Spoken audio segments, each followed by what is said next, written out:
Arrête-toi un instant, juste ici, maintenant. Prends une grande inspiration, sens l'air entrer et sortir. Maintenant, pense à la dernière fois où tu t'es senti socialement épuisé. Peut-être que tu rentrais d'une soirée, d'un événement de networking ou même d'une simple pause café au bureau et tu as ressenti ce sentiment d'être complètement vidé, comme si on avait débranché ta batterie interne. Les sourires forcés, les questions en boucle, alors, quoi de neuf?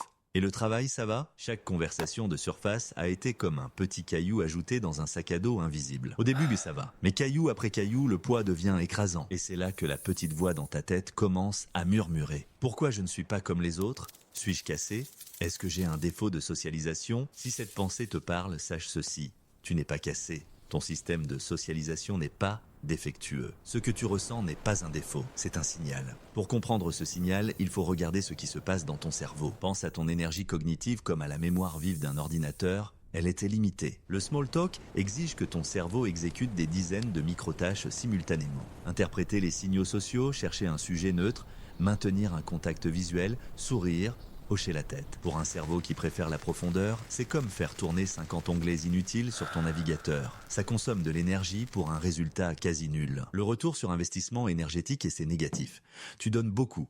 Tu reçois peu de satisfaction en retour. À l'inverse, une conversation profonde, et c'est comme un seul programme, puissant et complexe. Elle demande de la concentration, oui, mais elle nourrit ton cerveau. Elle génère de la dopamine, l'hormone de la récompense, par la connexion et la compréhension. Ce n'est donc pas que tu es antisocial, c'est que tu es pro-connexion authentique. Ton câblage n'est pas un bug, c'est une spécialisation. Alors, comment naviguer dans un monde qui adore le small talk sans finir à plat? Il ne s'agit pas de le fuir, mais de le gérer avec intention. Voici quelques micro-actions. Premièrement, la stratégie de l'encre. Le small talk est une mer agitée et superficielle. Tu as besoin d'une encre pour atteindre des eaux plus calmes et profondes. Avant un événement, prépare une ou deux questions un peu plus profondes, mais toujours accessibles. Au lieu de quoi de neuf, essaie.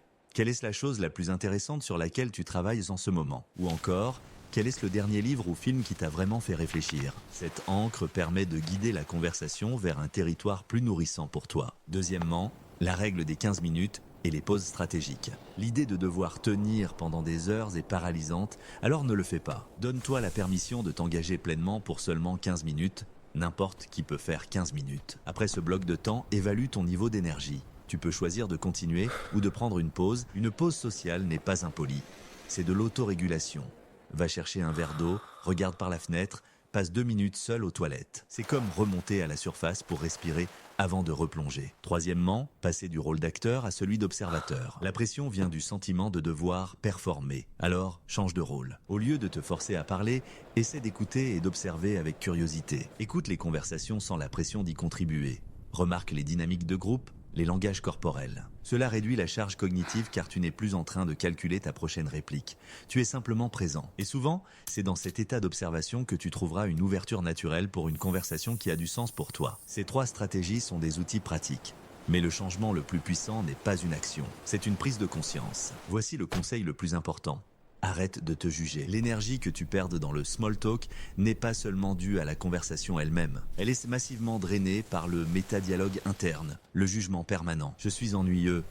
Je devrais dire quelque chose. Et il voit que je suis mal à l'aise.